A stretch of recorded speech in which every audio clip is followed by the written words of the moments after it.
प्यारे बच्चों नमस्कार, बहुत बहुत स्वागत है आप सभी का।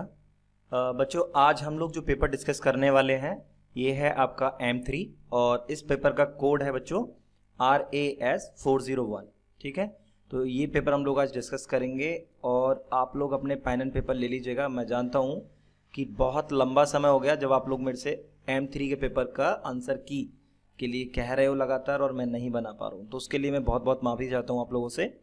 बेटा बीते कुछ समय में मैं और बच्चों के लिए M2 का पेपर सॉल्व कर रहा था और जिसके दो इत्तेफाक से कोड थे अलग अलग, दोनों मुझे सॉल्व करने पड़े जिसकी वजह से आपका पेपर डिले हो गया। तो चलिए अभी मैं आपका पेपर शुरू करता हूँ और मैं इसे दो पार्ट्स में ख़त्म कर दूंगा आपके लिए। ठीक है, तो चलिए क्वेश्चन नंबर 1 से शुरू करते बेटा। क्वेश्चन नंबर 1 था आपके पास में analytic function is.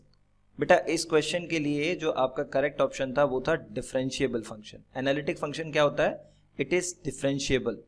Okay, next question था बेटा आपके पास में the only function among the following that is analytic.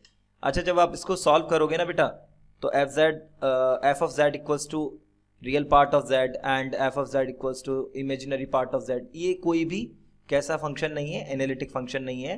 तो जब आप फाइनल वाले ऑप्शन को सॉल्व करोगे यानी f of z equal to sine z, तब आपको इस क्वेश्चन में आप फाइंड आउट करोगे कि ये आपका क्या है, एनालिटिक फंक्शन है।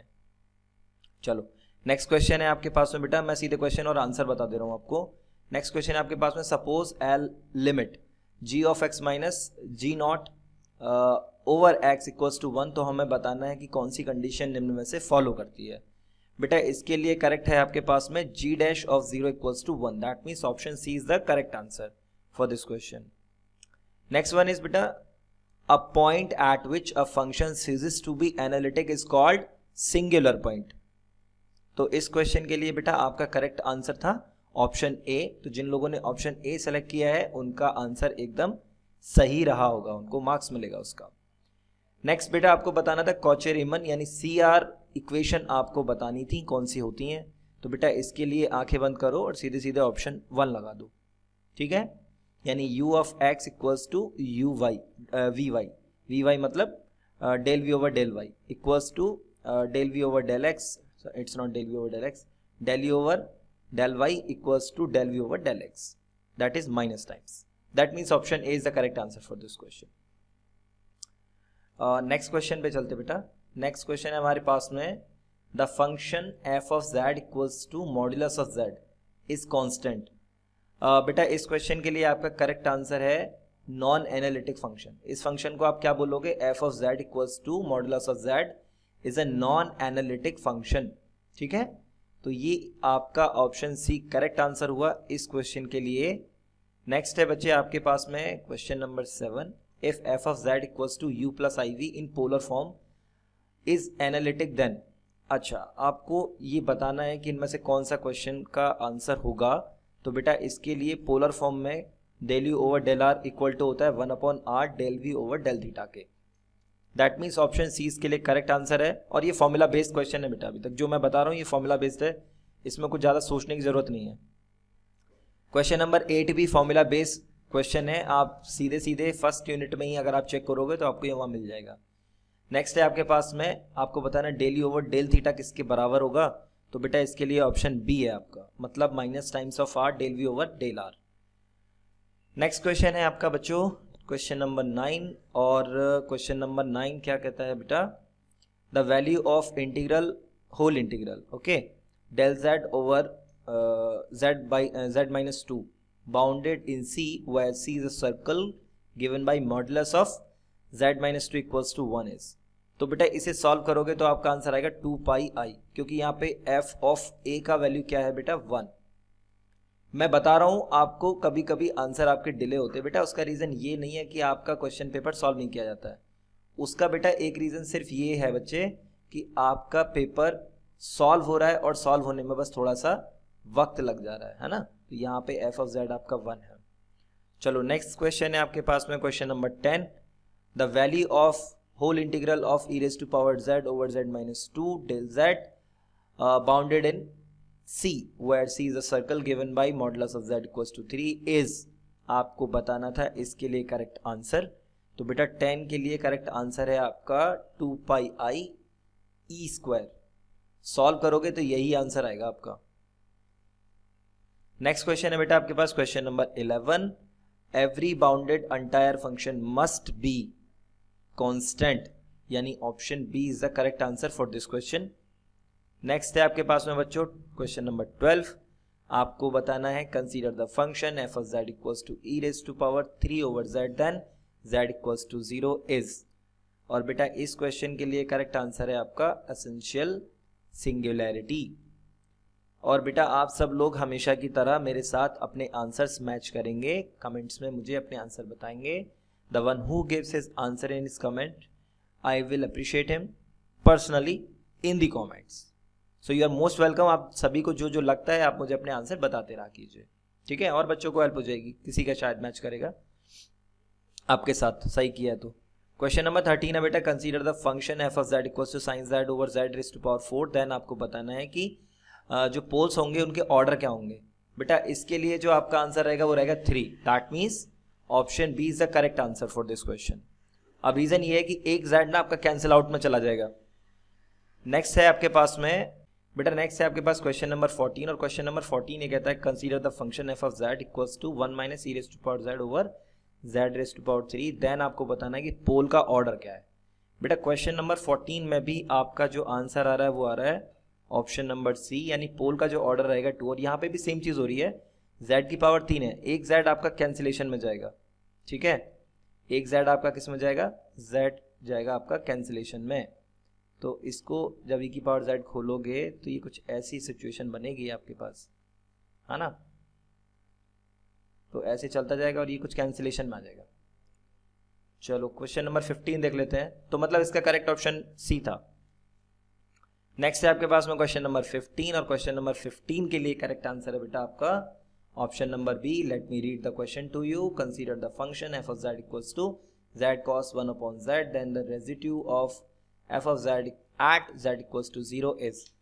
तो इसके लिए आंसर हो गया बेटा आपका -1/2।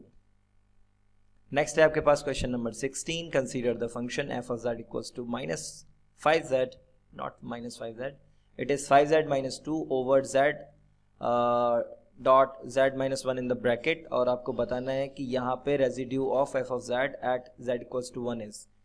अगेन रेजिड्यू बताना है बेटा, सॉल्व करोगे तो आपका आंसर आएगा z इक्वल्स टू रेजिड्यू आएगा आपका 3, ठीक है, यानी option D is the correct answer. बेटा नेक्स्ट है आपके पास में question number 17, the coefficient of correlation for the following data. किसी बच्चे ने अगर सॉल्व किया होगा तो उसका ऑप्शन आ रहा होगा ऑप्शन ए, यानी कि 0.95 is the answer that you will get after solving this question. And आप अपना आंसर मेरे साथ टैली जरूर कीजिएगा बेटा कमेंट्स में। नेक्स्ट क्वेश्चन है आपके पास में the coefficient of correlation for the following data. Again coefficient of correlation ही आपको बताना है इस क्वेश्चन के अंदर भी। तो यहाँ जब आप इसे सॉल्व करोगे तो आपका आंसर आएगा बेटा 0.986, ये आ रहा होगा, इसको सॉल्व कीजिएगा।